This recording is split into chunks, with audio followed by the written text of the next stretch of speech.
In the deep, dark woods of Tennessee lived a raccoon family. The father was large and strong, having raised many kits over his lifetime. He had learned how to hunt everything from squirrels to snakes and even fish. His wife was smaller than him, with a cute little bandit mask. She spent most of her time taking care of their young, but she was also an excellent forager, able to find food for the whole family whenever they needed it. The little kits were curious about the world, always asking questions and getting into mischief. Their parents tried to teach them how to survive in the wild, but sometimes it was hard to keep track of them. That's why one day, when their mother went out looking for food, she told them, "Don't go anywhere. If I'm gone too long, come look for me near the big oak tree." So the little raccoons stayed put until their mom came back with a big grin and some tasty grubs in her mouth. They gobbled up the treats as she told stories about her adventures in the woods. Then one night, while the family was sound asleep, something strange happened. A young fox sneaked up to their den, poked his head inside, and saw the sleeping raccoons. The little ones snuggled close to their parents, who looked like fierce, snarling monsters in the dim moonlight. The fox shivered and turned to leave, but then he heard a tiny voice. "Hello." Startled, he looked back and saw one of the baby raccoons staring at him with bright, curious eyes. "Who are you?" asked the kid. The fox hesitated, then said, "I'm just a little fox who lives in the woods. What are your names?" "I'm Ricky," said the little raccoon, "and this is my sister, Roxy." "It's nice to meet you," said the fox. "Can I come in?" "Of course," said Ricky. And the fox trotted into the den, curled up beside the raccoon kits, and soon fell fast asleep. Ricky and Roxy had never seen a fox before, so they were very excited. They told him all about their family and their home in the trees. In return, the fox told them about his adventures, hunting rabbits and chasing butterflies. It was so much fun to have a new friend to play with, and the raccoon kids couldn't wait for the next time he'd visit. Now, every night the fox would sneak into the raccoon's den to play with Ricky and Roxy. They would wrestle and chase each other around until their parents came home. Then the fox would hide in the den while the raccoons snuggled up to their mother, pretending to be asleep. The little ones loved telling their mom all about their adventures with their new friend. But she always warned them, "Don't trust a fox. They're wild animals and can be dangerous." But Ricky and Roxy didn't listen. They thought their den was safe and that their mom was just being mean. But one night the fox brought his younger brother along.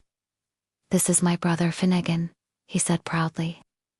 "He's not as brave as me, so you'll have to protect him." Ricky and Roxy didn't mind at all. They liked having another friend to play with. But their mother wasn't happy. "I told you not to bring him here," she scolded the fox. "I'm sorry," he whispered, "but he doesn't know how to hunt yet and needs my help. Can't I just stay one more night?" But the raccoon mom shook her head. "No, you must leave now." The fox sighed and nudged Finnegan. "Come on, little brother," he said. "It's time to go." As they slipped out of the den, the raccoon kits waved goodbye. That night, Ricky and Roxy couldn't fall asleep. They missed their friend and were worried about him. Suddenly, they heard loud screams in the forest. "Raccoon, raccoon, give me your dinner." The kids peeked out of the den and saw a big, bad badger approaching. "Quick, hide," they cried to each other. Ricky hid behind a log while Roxy climbed up a tree. As the badger passed by, Ricky scurried away, but the creature soon spotted him. "Whoa, what do we have here?" "A plump little snack," it said with a wicked grin. Ricky started to cry. He wished his mom or dad were there to help him, but he knew they wouldn't come in time. Just when he thought the badger was going to pounce, a white blur shot out from the bushes and knocked the animal away. "Get away from him, you dirty skunk," yelled the badger. It was the fox. Without a moment's hesitation, he jumped on the badger and scratched its face with his sharp claws. Startled, the badger yelped and ran off as fast as he could. The fox quickly checked if Ricky was okay. "Are you hurt?" he asked. "No, I'm fine," replied the raccoon. "Thank you so much for saving me." The fox smiled. "Anytime, little buddy," he said. "But you shouldn't be out this late, alone. It's too dangerous." Ricky apologized and said he'd never do it again. Then the fox led him back to his family's den. When Ricky told his mom about the badger and the fox, she was very proud. "You were right, Mom," he said. "Foxes aren't always bad."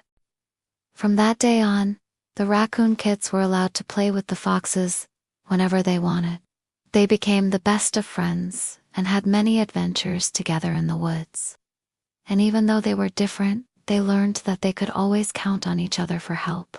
One afternoon, Ricky, Roxy, and the foxes were playing hide and seek near the river when they heard a loud crash in the forest. They looked up and saw a huge black bear lumbering toward them. "Run!" screamed Ricky, and the four friends took off into the bushes as fast as they could. The bear followed their scent and soon cornered them by a big rock. "Oh, no!" cried Roxy. "We're trapped." The bear sniffed the air and said, I smell delicious little snacks." Ricky and Finnegan stood back to back, ready to fight, while Roxy and the vixen prepared to climb the rock. But just then, the bravest animal they knew came bounding through the trees. It was the vixen's older brother. "Get away from them, you big bully," he shouted, baring his teeth. The black bear was taken aback by the fox's bravery and started to back away. "Maybe I'll just let you little ones go this time," he said. "But remember, I'm always hungry." And with that, he ambled off into the woods. When the coast was clear, Ricky and Roxy rushed over to the brave fox and thanked him for saving their lives.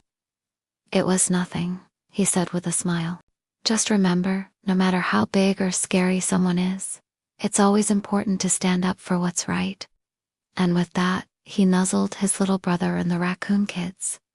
And they all played together until the sun went down. As the years passed, Ricky and Roxy grew up and had families of their own. They never forgot the valuable lessons they learned from their friend, the fox. They realized that no matter how different you are, you can always find common ground and become friends. They also learned that bravery isn't just for those who are the strongest or biggest, but anyone who stands up for what's right. And they knew that as long as they had their friends by their side, they could overcome any challenge that came their way. So, if you ever see a raccoon playing with a fox, don't be surprised. They might just be two unlikely friends having fun together. Because in the end, it's not the size or species that matters most, but the kindness and bravery that we share. That's all for today. See you next time.